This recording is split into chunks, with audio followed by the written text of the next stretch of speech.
from the zero, let's go see what happens. Let's see, flow, coming from a zero, coming with a zero. Fucking lesson is the new flow. Walking in my big black book, let's have a first eating herbs and fruits. Awake me by the mouth in the river, and that's the fire for the soul that I deliver. The house is from the sand to the sky, and I want to measure how high. It likes to build you, your mind. It's a part of sparks, young practice. The devil's coming, you burn. I can take your culture with the strict black word. Your path is yours because you put your high level. That's your pain. Get your something stuff. You're in the killer. Softer than vanilla. Like a polar bear string on top of the gorilla sleeve. Because it's stuck in a mix. My heart is boy. You got in a bit. I see you smoke cold and don't preach rap dry. But I'll make sure this starting at the mortal axe time. The sun is out speak. The man of the strong wants to listen to the feet. How? People that invented. Lord, travel from the masses. Your copycat will never know. But people will never flow. But that's another flow. You move people, but this I never step. I'm a travel move. Your master hasn't figured yet. When you listen to my sword and shield, what's the higher level if this shit ain't real? My magic. What you gonna do? What you step before the rebels clean on you? I have to warn you, but your mind won't change. You just in my confidence. If I want to burn her, you just burn Florida.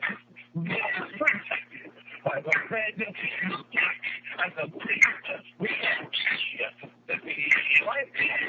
like that, like this. Against the world, a struggle with originally from the land that the door to the street, fighting wars in the street. It's upgrade, history is the day. The purpose, but not the other day. The warriors, we massive. The river that constantly changes. You've always thought of the story. It's coming, but that's another story. Many people forgot where they came. Religion, but the living is lame. How you living? Know it now. Living immortals, the time of the sundown. 58, teaching God to be. What it was, what it is, and the gift shall be. What I say, that's my state ain't black. But welcome, and here we are back. And the people many going birth to birth. This is brothers, you must learn. And the books and the books ain't given. The tales of a black man, ways in the living. The man of the morals, the Thomas and the birth. The morals of the curse. Shadows in the sunlight, balance in the birth. We go sun for motion. It's a quarter to dawn. All right. Just getting it started off, getting the energy right tonight on the Black Wall Street Show. We're so glad to be on the air, so glad to be on HarambeeRadio with Brother Devani, and I'm so glad for the show that came before us that set the tone for tonight and dropped some positive knowledge. I was on the line just listening to my brother, and he was just inspiring me and giving me some motivation and cause for what I'm doing tonight. So tonight, brothers and sisters, great show lined up for you tonight. Our subject matter for tonight is Africa. And we're going to dig into Africa in such a way where we follow a chronological timeline of what kind of really happened in Africa. And we don't just want to start with slavery. We want to back up a little bit and kind of look at the changing color of Africa, the changing picture in Africa, and then we want to quickly time travel up to the time of the Transatlantic Paradigm, is what I call it, and everything that resulted from the Transatlantic Paradigm, socially, mentally, economically, the shift that happened to black people. And from that point, we want to look at what happened during that period of chattel slavery here in America, and we want to take it to just a little bit further to the modern times to look at what the effect was and where are we going today. We're definitely headed back towards Eastern because the Grand River Lighter was teaching you. And we want to talk about the current opportunities in Africa. We got some great guests on our line tonight.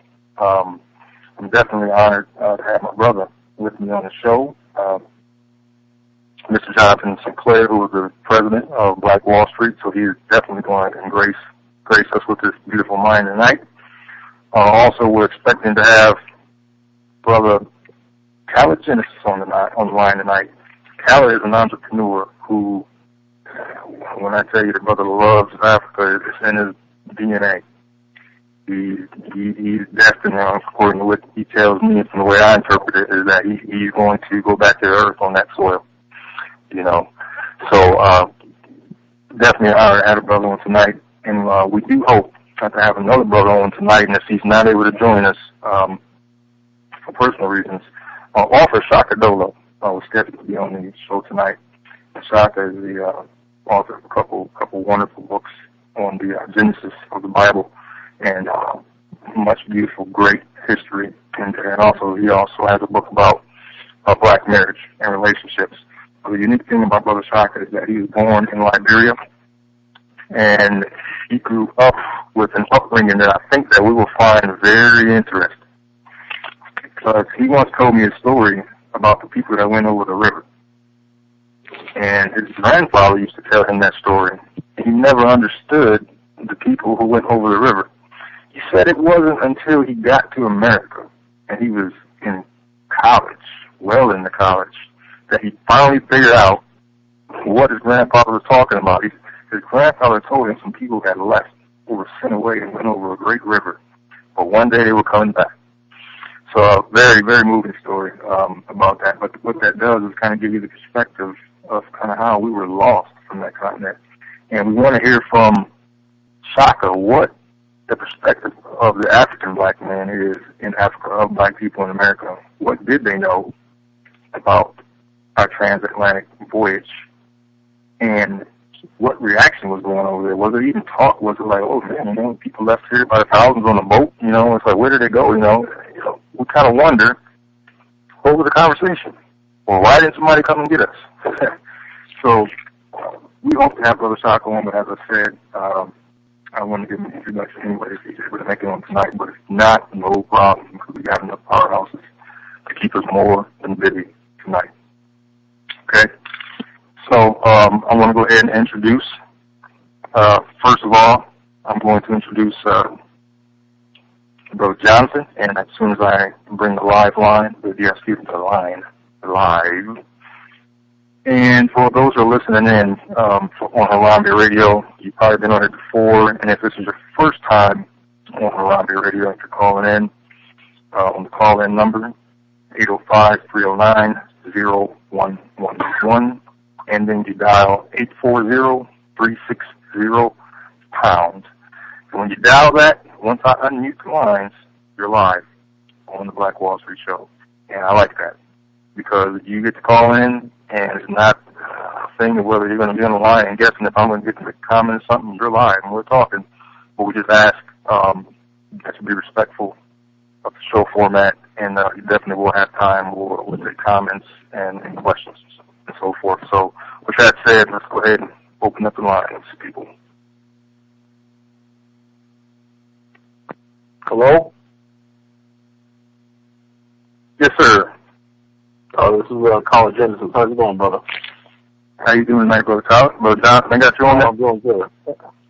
Hey, this is Jonathan Sinclair. Oh, all right. So all right. All right, doing just fine. I'm glad to be on Harambe in 2014. Looking forward to a good year. Absolutely. Yeah. We got our work cut out. Yes.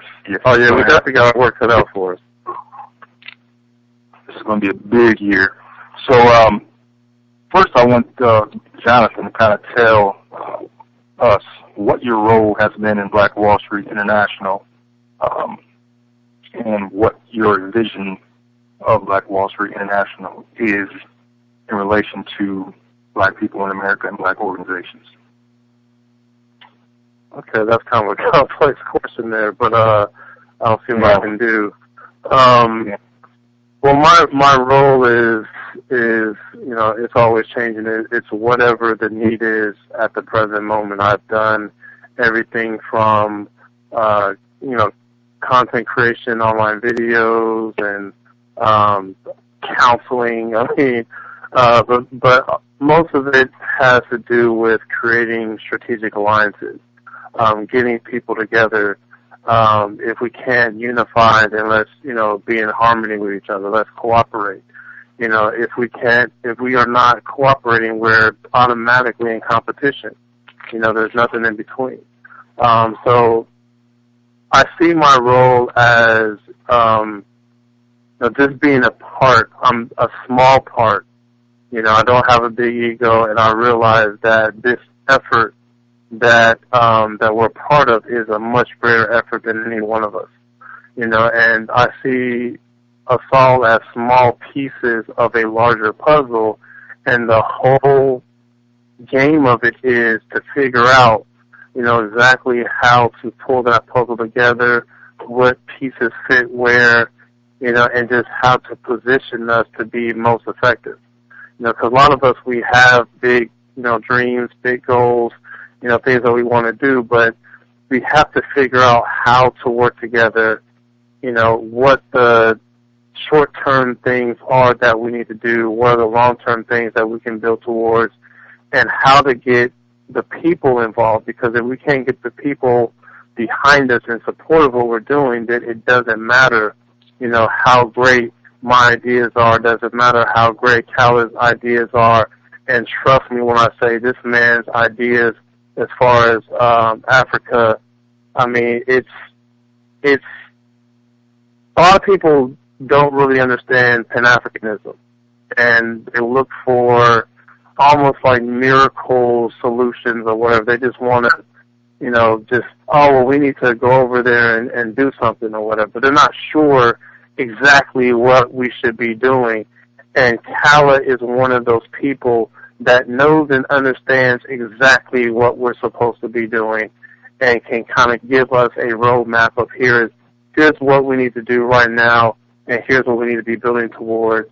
And so we're bringing together a all-star cast of individuals, of organizations, but it's all about that working together as a collective, to get to where we need to be. So I'm happy and humbled to be, in the position I'm in and to be a part of this larger economic revolution. Absolutely, yes. Absolutely. A 4-hour guest on tonight's show, Mr. Kala Genesis.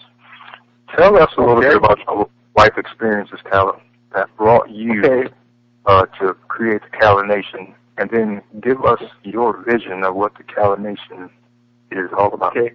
I had the idea for Kala Nation. Kala means in the Mandi, in the Bambara, the Malinka, and the Vai language means circle or tribe or family or like a nucleus, So everything we do involving a group, right?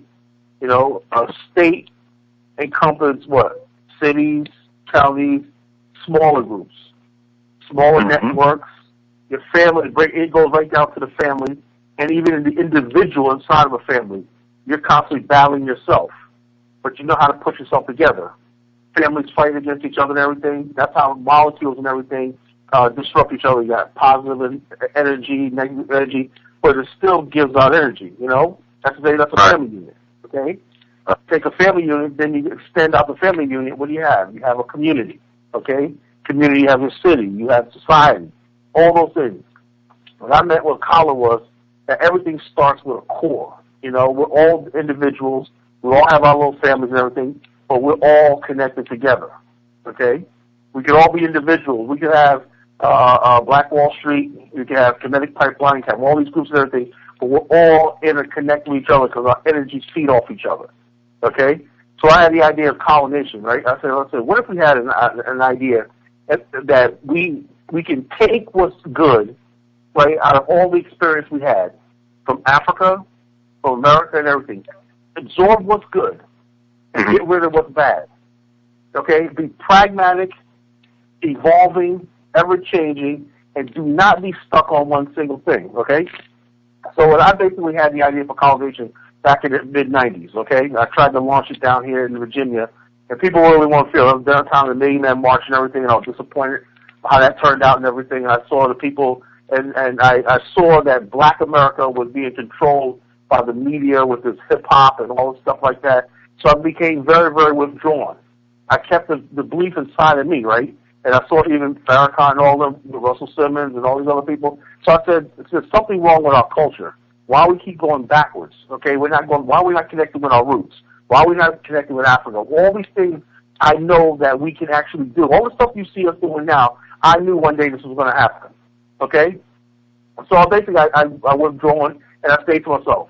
Then lo and behold, like around 1990, about 2003, right? I got on the internet. Okay? So I was on the internet, same thing. They had completely taken over our culture. And I'm going to get to my point. They had completely taken over black culture. It was no longer a black community anymore, you know? They basically, because they had control over what little bloggers out there and the magazines and everything, we were now part of a hip-hop community. Something like Black Wall Street Community Pipeline couldn't have worked back in like the early 2000s, right? Because everybody was on this, we're the hip-hop nation. And I saw that was basically counterculture, and they were basically trying to basically purge us of our identity, okay? And so I came up with the idea, I said, only a colored nation is going to survive. And you read my first line, I said, only a colored nation is going to survive. You know, what is a colored nation? A nation that's basically people that basically knows their history, and if you know your history, know who you are, you know your future. It's just that simple, you know? I said, if anything that basically deviates from the fact that we were people in Africa, and we came over here during slavery, and we were victims of the transatlantic slave trade. That's who we are. That's our identity. You know, anything else than that, you want to call yourself Christian, Muslim, anything. But as long as you understand that Africa is your homeland, and Africa is where your roots are, you basically can be part of colonization. Because you understand that since you have a past together, and you're suffering together on the same thing, that means you have a common future. And who are the common future? The people have basically who were victims of the transatlantic slave trade to America, and in the same position we are in. So I said only a colored nation is going to survive, right? And I started talking about certain things that black people do that holds us back. And one of my first blogs was sacred cows. I said, what are sacred cows? I said, sacred cows are, if you look at it, read the Hindu culture, are beliefs and ideologies that people hold on to, even to their own detriment. A sacred cow, and you go to Hindus, they will starve before they kill the fatted cow. Why? Because they believe that cow is sacred. Even though they're starving of hunger, they would rather go hungry because they believe that cow is their ancestry. That's what a sacred cow is. You have an ideology, a tradition, or something that you hold on to that even though you know it's not right, you don't want to question the logic or the reasoning of doing that. I said, we black people in America have too many sacred cows. We hold on to too many ideologies that don't give us anything. So if we get rid of sacred cows and basically question everything, then we can think clearly, okay? I had an argument today with a sister who came into one of the BAI group to talk about, capitalism is evil, black capitalism is evil. So after we schooled her and everything like that, we told her, look, we have never tried capitalism for it to actually work so we can make that decision. If you look at capitalism, does it capitalism the way that Japan does it, Singapore does it, Norway does it, and America does it. So if you want to use capitalism, what is your value system? If you know John Sinclair and Devon Bell, you know what they're about. You understand capitalism is designed to empower people, humanistic capitalism, as President Tolbert of Liberia said. He said, I believe in humanistic capitalism, that you can invest so long as your investment is going to build society and build people. So it's all about the value system you have. You don't basically say, capitalism is bad because the white man did it and everything like that, and slavery is capitalism. No, why don't you take aspects of capitalism and use it for yourself? That's what the smart funding is about, okay? And I said, so therefore, my ideology is this. You know, when somebody comes up and says, Dr. such and such would know, why did prove that? And I said, wait a minute. Dr. such and such is not alive right now. You know, Dr. such and such don't have access to information right now. Dr. such and such is not in a position. This is our time. Okay? This is our time to make the decision for the next generation. And so therefore, we can respect our elders and everything like that, but understand the decisions we make right now are going to affect people 100 years from now. Just the same way nobody really makes decisions for us, and that's why we're in the position we're in right now. We have to break the sacred cows, the cycle of mediocrity, violence, silliness, underachievement, and all these things that's in Black America by getting rid of these sacred cows. These sacred cows of worshiping idols and ideologies that don't get us anywhere, and basically embrace new ideas that's going to get us a place. At the same time, you're holding on to your core African values. That's the way culture is supposed to be. It's supposed to be always evolving, always changing, always adapting, always influencing, and always being influenced. But you have to know enough about yourself to know which is the right direction. And then also debate and question things all the time, and come to a consensus on the way forward. So that was my mission of starting Colin Nation, And over the years, when I started my Blog Talk radio show back in 2008 and 2009, right, and I said, look, all the people I meet now, I said, look, I first got on, I said, look, I put a couple of podcasts out, and I said, I'm going to try to reach people, and I said, I pray God gives me the strength to really articulate my message. Then, it started off slow, then more and more people started listening on the show. They started writing me, inboxing me, Colin, what you said was dynamite. I tell my story. I tell a story about my life and everything. I tell my background. I tell my frustration with the Pan-African movement. I tell all the things that's in my heart and in my soul. And I just bear my soul out to the people. And I'll be as honest and upfront as possible. I never go by telling people what they want to hear. I've made a point of telling people a lot of things what they don't want to hear. Anytime somebody tells you everything you want to hear, run from me like you would a rattlesnake. Because we're going to have to make some hard choices in the coming future.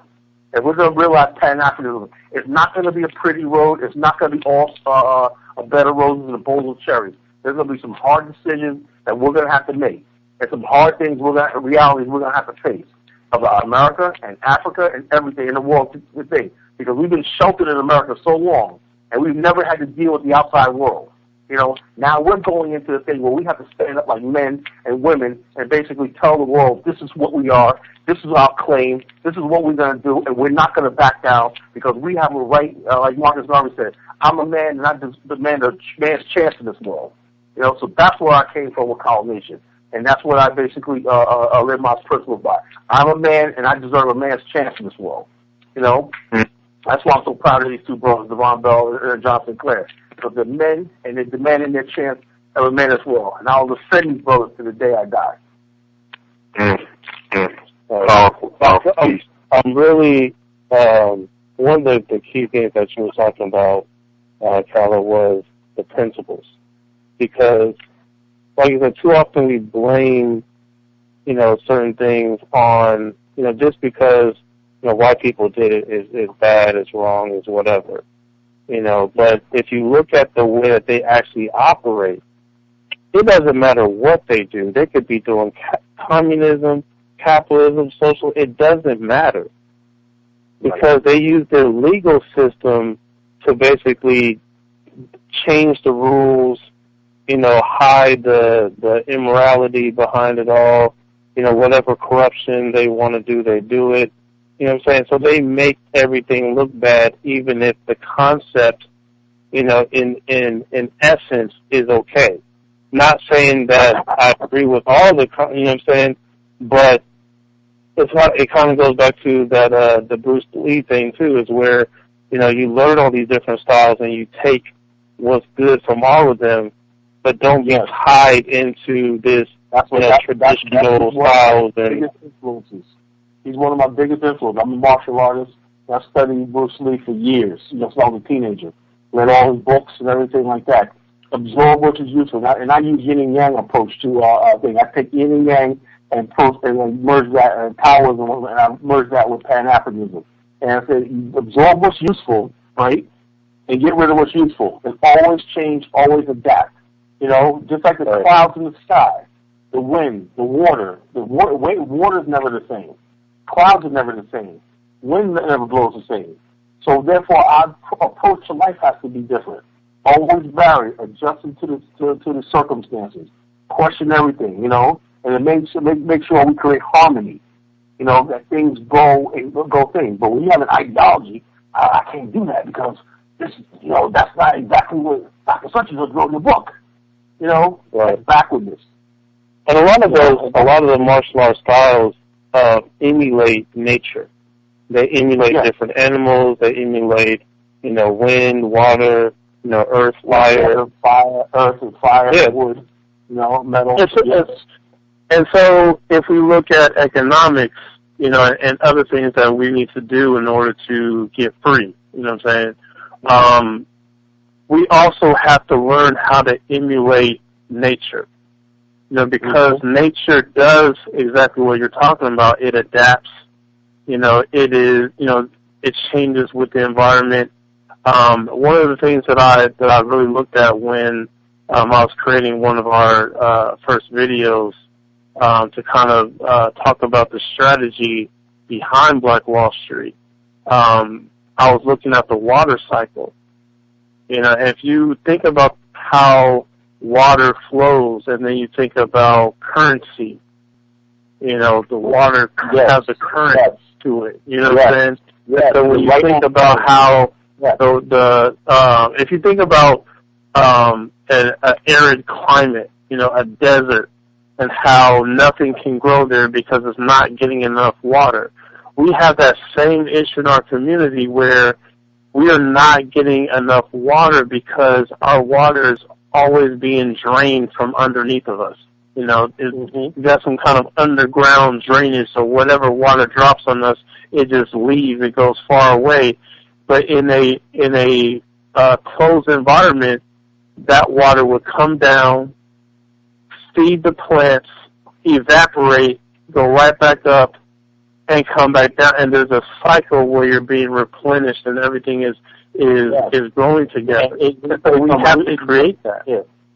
And that's what wealth is all about. You cannot see wealth is like when people have said wealth. When you take that analogy, apply that to wealth creation. People don't know where wealth comes from. All know is it's there, and it keeps producing whether you want it to or not. Just like the water, when the ground is basically when you have tap water into the earth, the earth absorbs water. Every bit of water that you have in earth, even the desert, right? You drill deep enough, there's water tables under the earth, right? But the thing is, in the desert area, the water table is down lower, and so therefore you have to go dig a little deeper. But therefore, if you basically bring that water to the earth and basically irrigate it and everything like that, the water will create vapor up in the air, and it'll basically create clouds and plants and everything, and then basically you have a forest, and then you'll never have to worry about water again. You have so much water that you basically will have floods. Same thing with yourself. It's like wealth. It's controlling the ground that you live on. Controlling the area and the ecosystem and everything like that. Make sure everything's replenished and everything. And that's why basically understanding the elements, understand how this works and everything, to transform into business. You can take the same elements of the earth, how the earth works and everything in the natural world, and basically apply that to wealth creation, and then we'll be home free. Right. And that's one of the problems with when we deal with Europeans and we talk about the left brain versus the right brain approach, and how a lot of what they tend to do, what they're prone to do is divide everything, just chop everything up into different pieces, and that's why you have all these different separate sciences, where who said that it's meant to be understood by chopping up into pieces and you're just studying one fraction of the thing, whereas the right brain approach is it combines the pieces and understands things as a whole. And so what we have to learn to do, because we're being educated by their systems, we have to learn to integrate those little pieces and all these different sciences into a more holistic approach where we can relate business and economics to agriculture and other things that are natural things of the earth, and so that we can get back into a equilibrium with the environment, with the earth. Because when you're not in that equilibrium with the earth, then that you have something that is unsustainable. You have an unsustainable system, and it's only a matter of time. It's just like the housing market. There's a bubble. You know, you're dealing with these systems that are corrupt and don't work. You're dealing with bubbles where it's going to work for a time, and then it's going to bust and explode, and people are going to lose, you know, their money and everything else. So while a lot of us tend to trust Europeans because we think they're so great at business and economics and all these things, it's really that we are in a certain point in time in that bubble, and we're just waiting for it to bust. But we have to be willing to step outside of those models and create something new that's not a, you know, bubble bursting type of situation, but something more infinite, in how we, you know, bring it about and its effectiveness and its sustainability. Yeah, 100%. Definitely bringing that. I knew you two was going to bring it tonight. I want to time travel a little bit in consciousness, using our minds, and I want to go to Africa, and then I want to come to America, and then back to Africa, and I want Al to talk a little bit about current opportunities in Africa, current relationships that he has made in Africa, and what fruit some of these relationships have brought. But I want to back up because I was hoping to have our brother Shaka on to speak on some of this tonight, but I want to paint a real clear picture about how our whole shift was deeply rooted in commerce. Not only rooted in commerce, because certainly there were many other spiritual things and other things in the background that involved the change in our black life and in the greatness of our kingdom. But I want to back up to time period real quick, 6000 BC, and what was going on in Africa that brought us to this current situation.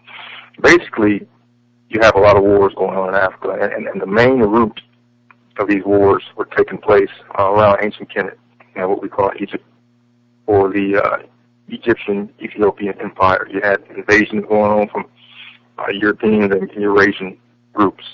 And eventually, the black people who dominated what they call Lower Egypt, eventually, but really was the northern part of Africa, eventually came into power.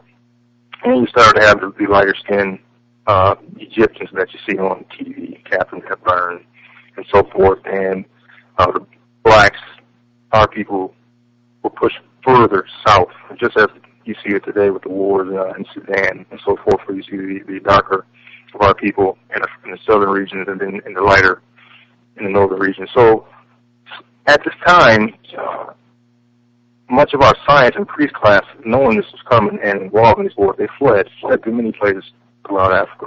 And there were many migrations throughout Africa. So our people didn't just lay down and just give up. We fought wars continuously for hundreds, thousands of years. We would lose a battle, and we'd come back, win a battle. But the result was that these forced migrations all across Africa from the Europeans and from the different Eurasian groups caused great shifts in the population centers of Africa. We were constantly trying to find another place to live, and we get settled down. Next thing you know, there comes another invasion, and we're on the move again. So our cities became destroyed, and our civilization centers wiped out. And then you see, I'd like to show you on National Geographic, is all the hut life and living. But that's a practical way to live when you don't know how long you're going to be there, you know. So that brings us up to the time frame just before the transatlantic slave trade began, when all these migrations were going on in Africa, and you started getting a whole lot of tribal life going on in Africa. Now, we know one of the key years that we were educated in this European society was the year 1492. What happened, of course, crystal ball sailed, the ocean blue. Also in that same year, interestingly enough, black people lost power in Europe, in Spain, and throughout a great chunk of Europe. The Moors and our people ruled. And, of course, that same year when we lost power, Columbus's voyages began over here to America. And Kyle and I were talking a little bit earlier about those first voyages here to America and the position that black people were in the year 1555 and in the year 1619 when those first expeditions took place, that black people were not in the position that we're commonly taught that we were in. There were actually some business deals going on there. Many of our professionals, some of our professional class, the scientific people were on those boats. And we were assisting them in commerce and assisting them in setting up a new civilization. Of course, when we got over here, things began to flip quickly. But Kyle, I want you to talk a little bit about, what happened once we got over here and the societal changes that took place. Okay, this is basically what happened. Like you eloquently said, there was wars going on in West Africa. Now, the Mali Empire, the great empires of Mali, Ghana, and Songhai, existed from about year 1100 AD till about 1600. So that was a period of high civilization in West Africa. But at the same time, one thing the Mali Empire and these empires did not do was they didn't outright basically conquer all the surrounding territories like Rome did by force and basically make the people assimilate into one culture. They pretty much had a tributary system, which small kingdoms still remain independent, but they didn't send tribute, okay? To me, that was a mistake, I say that for one reason. Instead of Europe was becoming more and more united, okay? Europe, right before that was basically, before Rome was a tribal, just like Africa was. There were tribes roaming around England, Saxony, Normans, the Franks, you got the Gauls, you got all these tribalistic people, in the Rhines, all the tribalistic people, right? Then you have the Huns. Rome conquered Europe, right? And then you had the Byzantines and everything. Europe began to form nation states. People were meet in market centers, common language of Latin, literacy, all these things basically started breaking down barriers between people. And you had the Gauls became, and the Lombards and all these people became Frenchmen. Then you had Spain, then you had all these other people during the Holy Roman Empire and everything like that. And you had the Moorish occupation of Spain, which basically, so you had the Christian civilization in Spain, and you had the Moorish civilization in Spain. And then basically the Spanish united around the Christian thing in common, and then they became Spain. And same thing with Portugal, and then eventually Great Britain. All these people during the Habsburgs and the Holy Roman Empire and the Byzantines and everything broke down barriers that basically made these areas being governed by as republics, emerged as a republic. At the same time, Africa was still basically fragmented on basically even the small things. You even had tribes that were broken down into separate villages, okay? So this left Africa, if you look at Africa, all the coastline of West Africa, completely vulnerable to outside forces. There was no united political structure. Let's say you went to West Africa, you showed up on the coast of West Africa. There was not any one governing political body saying, no, you can't do this. They were dealing with all these different people. Europeans were dealing with all these different peoples, and all they simply had to do was make an alliance with one group of people and basically play them off against the other. Now, getting to the transatlantic slave trade, by the time that happened, right, there were also black people that were in those slave ships because, remember, Europeans didn't show up on the coast of Africa initially for slaves. They were looking for gold, ivory, they were looking for many different products, right? But as the New World, as they began to settle the New World, they found that the local Indians could not do work that they wanted to do, like clearing fields and planting crops and everything. So they basically looked to Africa to procure labor. And at first it had nothing to do with slaves, but Africans were trading slaves, and all the Portuguese did was buy a few slaves and bring them over there. And other Europeans looked at the thing and said, wow, we can even go to Africa and get slaves. But then after a while, many kingdoms in Africa start saying, wait a minute here, this is causing rift here, You said that the people are going over there, but they're not coming back, and whatever. And so basically, the Europeans, any sort of resistance to the slave trade, Europeans found that all they had to do was arm one group of people against another one. The reaction to that was Africans became proactive of the slave trade. They're like, well, geez, we saw what the kingdom such as us had, who basically said they didn't want to deal with slaves. They ended up being conquered and sent over themselves. So they began saying, okay, well, to protect ourselves, we got to involve ourselves in the slave trade, and basically import guns and everything like that and just give the Europeans what they want. Because the demand for slaves was so great that Africans couldn't really resist it. And over the time period, many African kingdoms became corrupted, and they became just as cruel as the Europeans were in the transatlantic slave trade. Now, to the blacks that were basically part of this, right, in the New World, right, what they found was that since the majority of people were black-skinned, right, the black people that lived in Brazil and the Caribbean and that were free, that were what they call Creole, they call Atlantic Creoles. These were black people that basically had the culture of the Europeans that they were with. Like you had the Portuguese Creoles, Spanish Creoles, French Creoles, and all the other people. They were basically culturally assimilated into the European culture model. They started to feel some sort of alliance and kinship with those enslaved.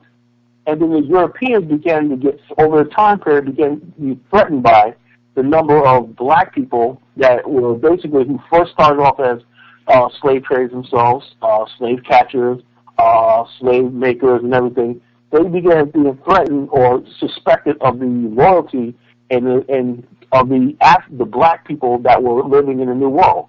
And so therefore this idea spiraled into slavery based solely on race. That means that if you're a black man, no matter if you came over as slaves or not, free, you could potentially fall into a situation of lifetime servitude. And out of that came what we see now called white supremacy and racism. Because before that didn't exist. But there was no way it could exist because European contact with Africans has always been on an equal basis for thousands of years. Europe always admired Africa for its strength and everything. But in the New World, the situation was Europeans were seeing black men at their lowest level. And so they began to have the view Africa through the lens of what they saw as people in bondage. So in other words, basically, when Europeans were being born in the world, and all your life you see black men in chains, they began to associate slavery with Africa, and negativity. Africa must be a savage place. It must be backward. Before that time period, Europeans heard fabled cities of gold, of Timbuktu. Africa was a place of great kings of wealth. They knew about Mansa Musa. They knew about the Songhai Empire. But all that was lost in just not even 200 years. So therefore the negativity and the hatred despise for Africa not only enveloped Europe, it began to be passed on to the blacks in the New World, where they made our people despise Africa. You understand? Mm-hmm. They made us see negative about Africa. The overall misconception. Now people say, well, how much of Africa, you asked a question earlier about what does Africa think about black people in the West. The complex relation, I'll be perfectly honest with you, I thought because of black power stuff in the 60s and everything, and I did my research and everything like that, and I found that the relationship between Africans and African Americans, even with people like Kwame Nkrumah and everything, is not that strong. We're basically almost starting from scratch. Africans know nothing about us. There's a propaganda war against African Americans in Africa, which basically when you see the gangster rappers and all the stuff like that basically going over to Africa, they basically are creating in the minds of Africans that African Americans are criminals, we're drug dealers, we're useless, we're lazy, we got all this opportunity over here. It's not until Africans actually come here and live for a little while, right?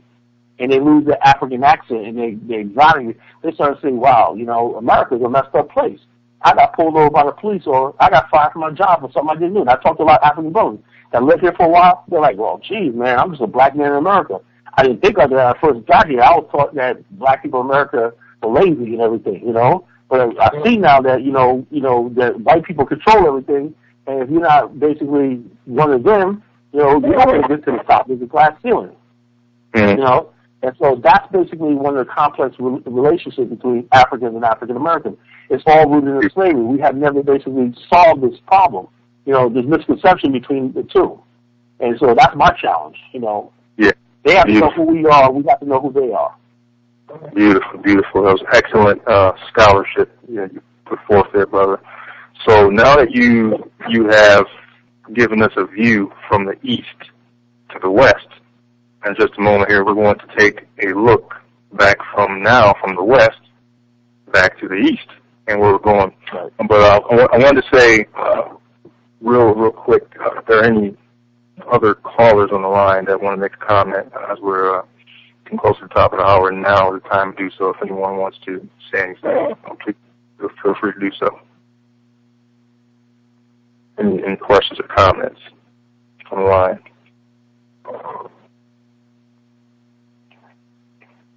Okay. Well, sounds like we don't have anyone for questions or comments. So, like I said, we want to look back now east as we're in the west, and we want to talk about some of the opportunities that are going on today. I know that Liberia is your base, and that is your love. So tell us about some of the things going on in the motherland, and that are opportunities for Black people that can take advantage of these opportunities right now. Okay. Well, first of all, I want to talk about this. There's two different parts of West Africa I'll tell people about. There's Liberia and Sierra Leone. I consider one particular sub-region. Okay, and also all the way up to Dakar, Senegal. Okay. Which is basically, Senegal was a place of some returning from France, and Freetown was created by African-American settlers and returnees from Great Britain, all the way back to 1878, called Forney Bay. And he built a college, the first college in West Africa, called Forney Bay College. Edward Wilmot Blyden, the founder of Pan-Africanism, taught at Forney Bay College at one time. Then you had Liberia, okay? The returning, now people say, well, what does Liberia have to do with us today? Everything. Because the same problems that the returning Africans from the West found when they tried to resettle in Africa and develop Africa, the same problems that we're going to encounter and we're currently encountering today, okay? It's like the idea of who is a real African, okay? Are African Americans real Africans?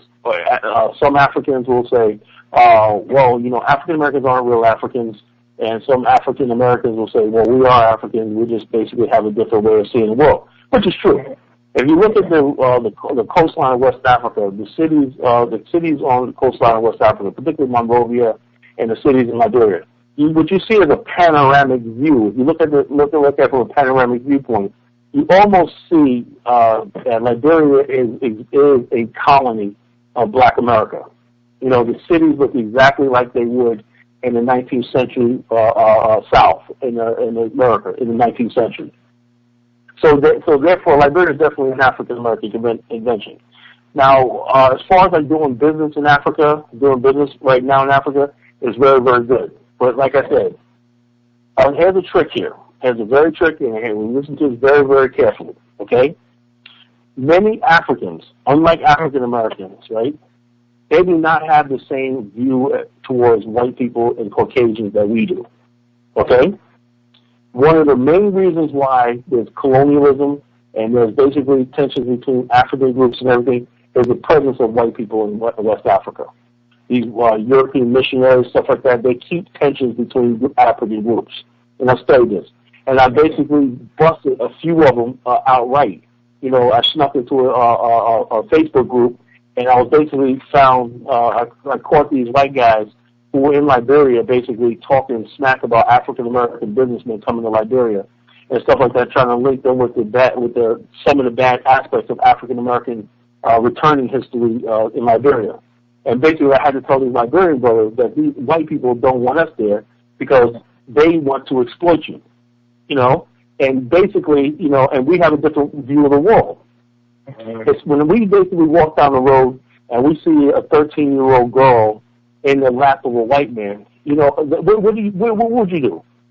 You're going to say something, right? But in Africa, that's almost like commonplace. I put up a post, and I did a series about European pedophiles coming to Africa. And I had some Africans telling me, well, what are you worrying about it for? What's the big deal? See, so therefore, there's certain things that go on in Africa, that then we come across as, oh, you think you're superior to us, or you got the white man's way. No, I don't have the white man's way. I just see that if I see a 13-year-old girl, she got to sleep with a white man to feed her family and everything, something's wrong with the society. And then some Africans take that as an offense. Who are you to come to Africa? Now, you understand where I'm going with this? Yes, sir. Yes, sir. Absolutely. So we basically go to Africa, right? And we're going there with our viewpoint, our black community and all stuff like this. Yeah, peace, my brother, and stuff like that. And you're going to a place in many ways that have not changed in hundreds of years. Okay? But how do you reconcile that? How do you reconcile that? We can't give up our value system, right? And we can't like that because Europeans will go to Africa. They go there. They're going there to exploit. They go there and they basically don't care about all the poverty they see and the mismanagement of money and all the stuff they see. They don't care about that. They make money. But when you have African Americans and we go to Africa, we say stuff about that. We say, what about the children? Why do you got these white men in your country running things? Why you got the Arabs here? Why you got the Chinese here? You see what I mean? So therefore, we have to embrace for the fact that yes, you're gonna hear some things come out from Africans just by who we are that you're not gonna like. But if you love Africa enough, right, and you want to do it, you're gonna stick with it because we basically have a right to be there just like anybody else. That's our homeland. And we have a right to speak out on the ills of African society, without being called a foreigner or told to go home. Mm-hmm. So therefore, so I tell people all the time, are you ready for Africa? Because there's going to be some things that you're going to go there and you're going to see, and you're basically going to say, no, that's not right. That's not right. That shouldn't be how it's done. Why is it that you're giving a concession to this foreign country? Why are they taking over your best land? Why are you letting the Chinese rape your fishing grounds and everything like that? Why is the government officials taking bribes and stuff like that and living lavishly while the people are poor? Well, yeah, it seems like every week I say to myself that, we're going to have to do a part 2 of every week. And this is another week where I'm saying the same thing because I can hear in your voice, brother, that you're laying the foundation for what's going on in Africa. And I've had conversations with you, and you have an encyclopedia more of understanding of what's currently going on in Africa. So we're definitely going to have to do this again. We only have 4 more minutes, so I wanted to get into some of the current ongoings in some of these African nations and different laws and some of the different things going on within the African Union and other opportunities. Let me say this right quick. First thing there's more good than bad. And there's more hope and more promise than there is despair. Okay? We just basically have to get serious about staking our claim in each African country. We should have an office and base in each African country. We should have communities, business districts like the Black Wall Street District. We should have a Black Wall Street District in every African capital city.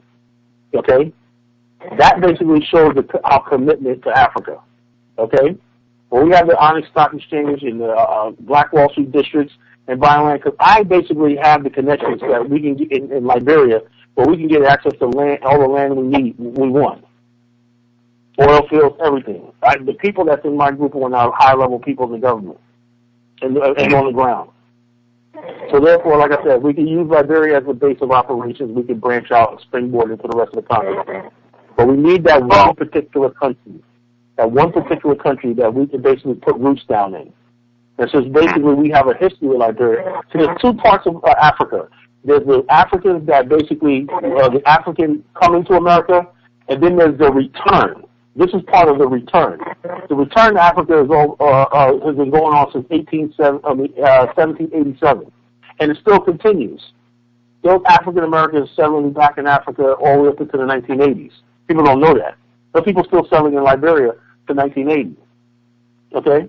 So the return, our return is nothing new. Us buying land and building schools, hospitals, and stuff like that on the continent, and building bases of operations, mission clinics, hospitals, and all the stuff like that, prerequisites we need and everything, co-leasing ports and everything, getting into trade and commerce and investing and everything like that, all that has to happen. And there's more opportunity there than there is problems. You know, that's what I want to tell you. There's more opportunity than there is problems. But we have to basically be ready for it, and we have to understand that, you know, we're going Africa, when we talk about doing business one night, it's not Disneyland. You know, don't expect America in Africa. There's going to be things you're going to see, things that go over there that basically goes on. But we can deal with it. Trust me. You know, particularly when you look at the situation we see in some of our inner cities. You know, you can deal with some of these cities like Chicago or Detroit. You can deal with West Africa. And I can clearly see, like I said, that this is going to happen. To be continued. We got about 2 minutes. So just let me know. Just let me know, and I'll be more than likely to come more back on. Oh, absolutely, bro. We're going to have to keep on digging into this one. We got about 2 minutes left. Brother Jonathan, you got any last comments you want to get out before we already close out here? Mm-hmm. Jonathan?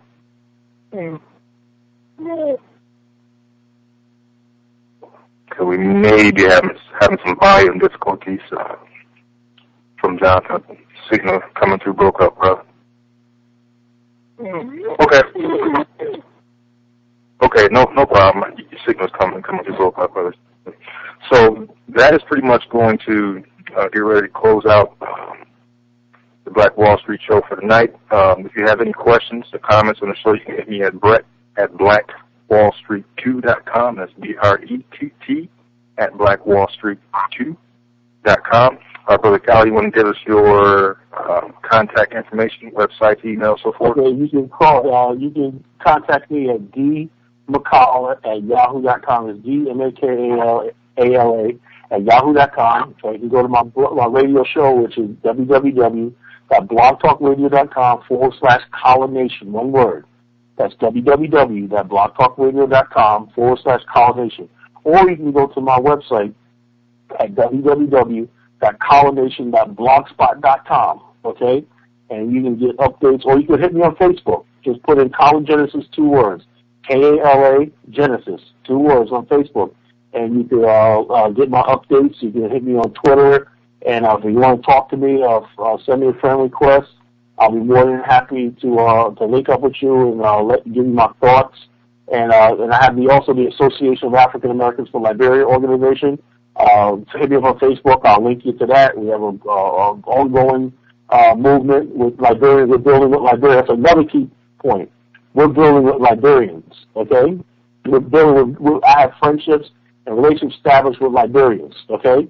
You know, you have to have that when you're dealing with Africa. They know all the things on the ground, and they know all the people, all the high people, low people, everything like that. So you're not going to deal with we're not going to deal with any crooks or anything like that. So the bottom line is this: the Association of African American Liberia will basically be our point organization on the continent. Okay, so please, if you want to get involved and everything like that, you want to basically hear more about Liberia from me, just give me a call. You can call me. My number is 757-348-4812. Anytime, or hit me on Skype, Kala Genesis on Skype. I'm more than happy to accept your friend request, so get in touch with me. Beautiful. So we can go ahead and ride out for the night. But again, we'll be back. We'll do this one again. Peace and blessings to all the family. Have a happy and blessed and prosperous so-called New Year, family. Goodness. Okay, brother. Take care.